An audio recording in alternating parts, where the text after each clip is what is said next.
முன்னாடி நிற்கிற இந்த மகனை தவிர இந்த நிலத்தில் எல்லா தலைவனுக்கும் மாலையிட்டு மரியாதை செஞ்சுட்டு இறங்க முடியுமான்னு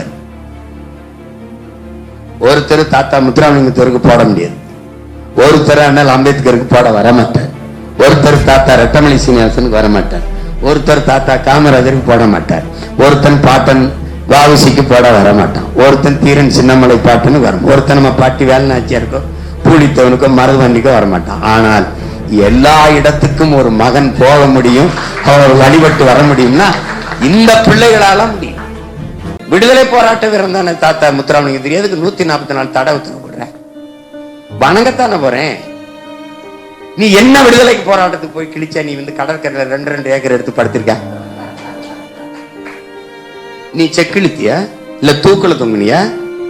9 வருஷம் சிறையில் இருந்த எங்க தாத்தா காமராஜர் மாதிரி என்ன செஞ்சுட்டேன்? கடற்கரையில் உனக்கு சுடுகாடு.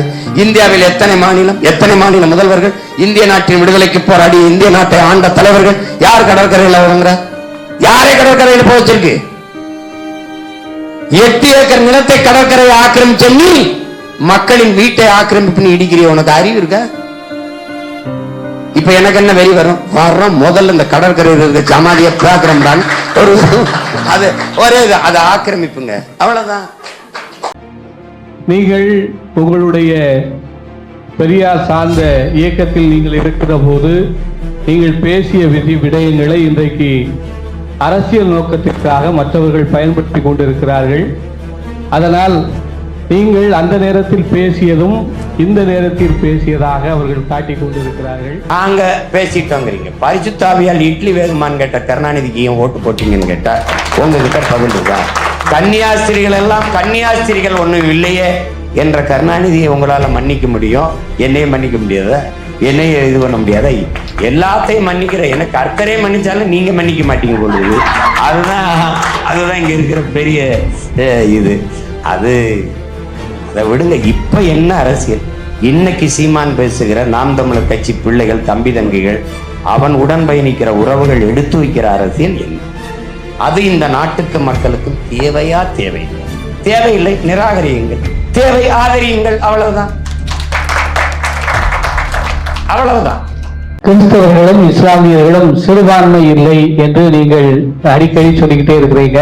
அது சிறுபான்மை நிறுவனங்கள் நடத்துகின்ற சிறுபான்மை சலுகையை பயன்படுத்தி கொண்டிருக்கின்ற திருச்சபைக்கு அது மிகப்பெரிய சவாலாக இருக்கிறது. பிறப்பால் ஒரு தமிழன், மொழிவழி தேசியம் அப்படிங்கிற அடிப்படையில் நான் பெரும்பான்மை தேசியத்தின் மகன். என்னையை இந்த நிலத்தில் சிறுபான்மை என்று சொன்னவர் யார் என்றால் தெலுங்கர், கன்னடர், மலையாளி. இவர்தான் உண்மையிலே சிறுபான்மை. இந்த நிலத்தை ஆண்ட இவர்கள் தான் சிறுபான்மை. எம்ஜிஆர் ஐயா வந்தாலும் எங்களை சிறுபான்மைங்கிறார், ஜெயலலிதா அம்மையார் வந்தாலும் சிறுபான்மைங்கிறார், கருணாநிதி ஐயா ஒரு மகன் வந்தாலும் சிறுபான்மை. ஊவாரியோ, நீ முதல்ல யாரு? நீ பெரும்பான்மை. எந்த அடிப்படையில் பெரும்பான்மை? நீ சார்ந்து இருக்கிற மதத்தின் அடிப்படையில் பெரும்பான்மையா? அப்ப சார்ந்து இருக்கிற மதத்தின் அடிப்படையில் பெரும்பான்மையின் எண்ணம் கொண்ட நீ மதவாதத்திற்கு, மத அரசியலுக்கு எதிரானவன் என்று பேசுவது எவ்வளவு பெரிய அயோக்கியத்தனம். வழிபாட்டுக்காக ஒரு இறையை ஏற்று நான் வழிபடுகிறேன். அது ஒவ்வொரு மனிதனுடைய தனிப்பட்ட விருப்பம். வழிபாடும் உடையும் உணவும் அவனவன் விருப்பம். எனக்கு நீ இந்த பிரியாணி தான் இருக்கு சாப்பிட்டால் அது சொல்லாத. பட்டினி நடந்து செத்தாலும் ஜாவன். எனக்கு பிடிக்காத உணவு வேணான்னா வேணாம், எனக்கு இது பிடிச்சிருக்கு ஏற்கிறேன். அப்படிதான் நீ பார்க்கணும். நாங்கள் பெரும்பான்மை தேசினத்தின் மக்கள்.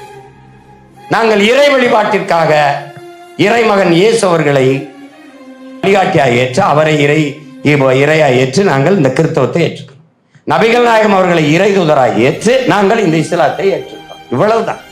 சரி, இங்க சிறுபான்மை, காஷ்மீர்ல போய் இஸ்லாமியனை சிறுபான்மைன்னு சொல்லிட்டு வந்துருவியா?